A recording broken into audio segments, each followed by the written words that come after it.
হাসিনা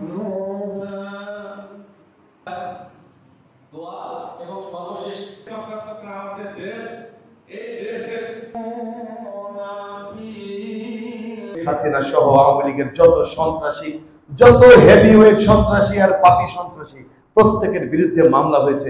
সেই মামলার বিচার প্রক্রিয়া শুরু হয়েছে। এই গেল 18 নভেম্বরে প্রথম বিচার দিবস, বিচার কার্যটা শুরু হয়েছে। আমরা আশা করি বাংলাদেশের 18 কোটি জনগণের প্রত্যাশা অনুযায়ী ওই অপরাধ ট্রাইব্যুনাল থেকে তারা যত জুলুম করেছে, এটাও একটু বলে রাখি, কেউ যদি জুলুম না করে আর তিনি আওয়ামী লীগও করেন, আমাদের কোনো কষ্ট নেই, আপত্তি নেই। তিনি আওয়ামী লীগের মিছিল করেন, রাজনীতি করেন, যা ইচ্ছা তা করেন, কিন্তু জুলুম করেছেন, অত্যাচার করেছেন, নিরীহ মানুষদেরকে জেলে ঢুকিয়েছেন, নিরীহ মানুষদেরকে ফাঁসি দিয়েছেন, নিরীহ ছাত্র জনতার বুকে গুলি চালিয়েছেন। আপনাদেরকে অবশ্যই অবশ্যই অবশ্যই আপনাদের বিচার বাংলা মাটিতে হবে। আজকে এখনো আমাদের অধিকার আদায়ের জন্য জীবন দিতে হয়। 2024 সালের জুলাই মাসে কোটা বিরোধী যে আন্দোলনটি শুরু হয়েছিল, সেই আন্দোলন তো সরকার পতনের আন্দোলন ছিল না, সেটা ছিল আমাদের ছাত্রদের প্রাণের দাবি মেধার ভিত্তিতে চাকরি আসবে, মেধার ভিত্তিতে মূল্যায়ন হবে। কিন্তু দুর্ভাগ্য, একটি দেশে 53% ছিল কোটা। সেই কোটার বিরোধী আন্দোলন করতে গেলেন তৎকালীন স্বৈরাচারী সরকার। এই সামান্য এই আবেদনটুকু, এই আন্দোলনটুকু তারা সহ্য করতে পারেনি। তার পরিণামে তারা কি করেছে আপনারা দেখেছেন। একটাই কারণ ছিল, কারণ হলো ক্ষমতাটাকে কুক্ষিগত করা, ক্ষমতাটাকে চিরস্থায়ীভাবে ধরে রাখা, ক্ষমতাটাকে পাকাপোক্ত করা। এটাই ছিল মূল উদ্দেশ্য। কিভাবে গোটা জাতিকে মুক্তিযুদ্ধের চেতনার নামে জাতিকে নিষ্পেষণ করেছে, নির্যাতন করেছে, জুলুম করেছে, মানুষের মৌলিক অধিকারগুলি কেড়ে নিয়েছিল। একটাই তাদের মুখে বুলি ছিল, মুক্তিযুদ্ধের চেতনা। মুক্তিযুদ্ধের চেতনা কি মানুষ গুলি করে হত্যা করা ছিল? মুক্তিযুদ্ধের চেতনা কি গুম করা ছিল? মুক্তিযুদ্ধের চেতনা কি মানুষের ভোটের অধিকার হরণ করা ছিল?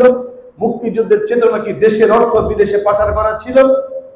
নিশ্চয়ই ছিল না। কিন্তু তারা মুক্তিযুদ্ধের চেতনার নামে বাংলাদেশকে লুটে পুটে খেয়েছে। একজন নেতা, একজন মন্ত্রীর শুধুমাত্র ইংল্যান্ডে তার বাড়ি পাওয়া গেছে 640। তাহলে যে সরকারের মন্ত্রীর বাড়ি আছে 640, সেই সরকারের প্রধানমন্ত্রীর বাড়ি আছে কয়টা? তারা যে দুর্নীতি করেছে তার প্রমাণ হলো তিনি এত লম্বা লম্বা কথা বলেছেন, কিন্তু একটি সেকেন্ড তিনি সময় দেন না। 1 সেকেন্ডের মধ্যে হেলিকপ্টার উঠে পালা গেছে।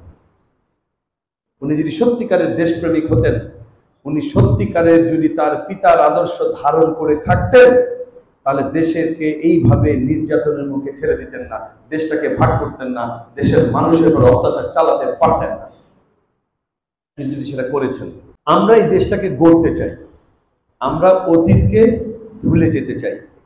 আমরা চাই অতীতকে ভুলে গিয়ে সবাই কাঁধে কাঁধ মিলে একসঙ্গে দেশটাকে গড়ি। এই বাংলাদেশটা আমাদের।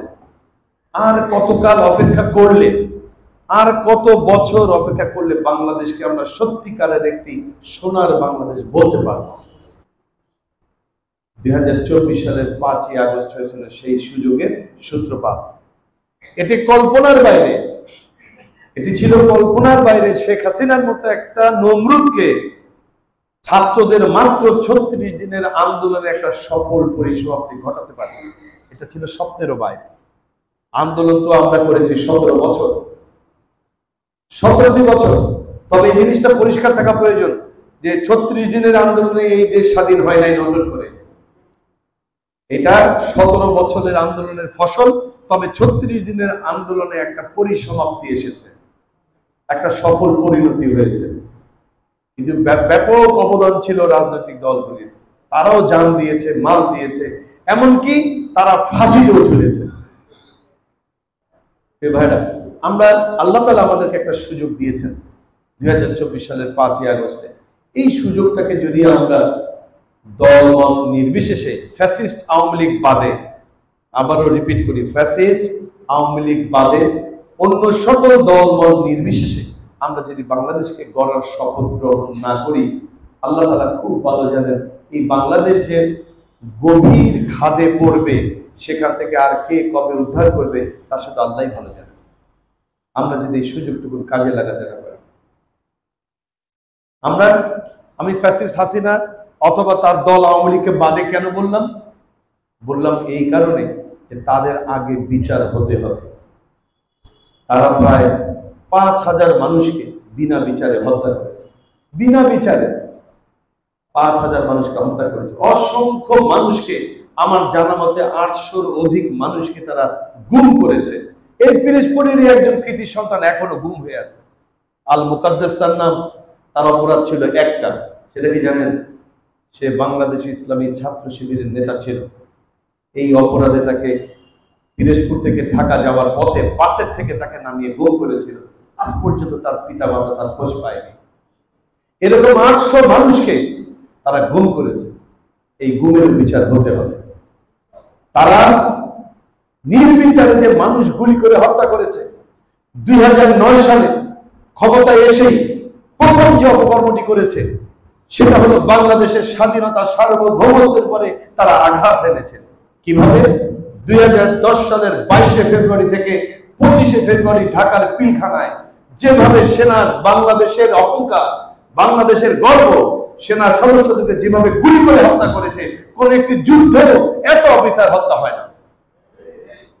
তারা প্রথম আঘাত এনেছিল বাংলাদেশের গর্বিত সন্তান সেনা সদস্যদের পরে। কেন? কারণ তারা জানে দেশপ্রেমিক সেনাবাহিনীকে যদি ধ্বংস করা যায় তাহলেই বাংলাদেশকে ভারতের করদ রাজ্যে বানানো যাবে। এই লক্ষ্যে সর্বপ্রথম তারা আঘাত করেছিল সেখানে 2010 সালের 22শে ফেব্রুয়ারি থেকে। এরপর 2013 সালে 28শে ফেব্রুয়ারি ভারতীয় আগ্রাসনের বিরুদ্ধে সারা বাংলাদেশের সোচ্চার কণ্ঠ ছিল।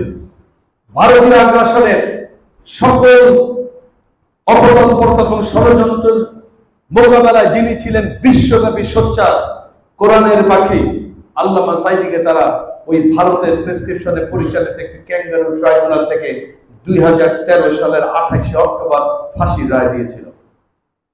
ওই ফাঁসি রায়ের প্রতিবাদে সারা বাংলাদেশ যখন বিক্ষোভে ফেটে পড়েছিল, ওই বিক্ষোভরত মানুষের বুকে গুলি চালিয়ে প্রায় 300 মানুষকে এই খুনি হাসিনা হত্যা করেছিল।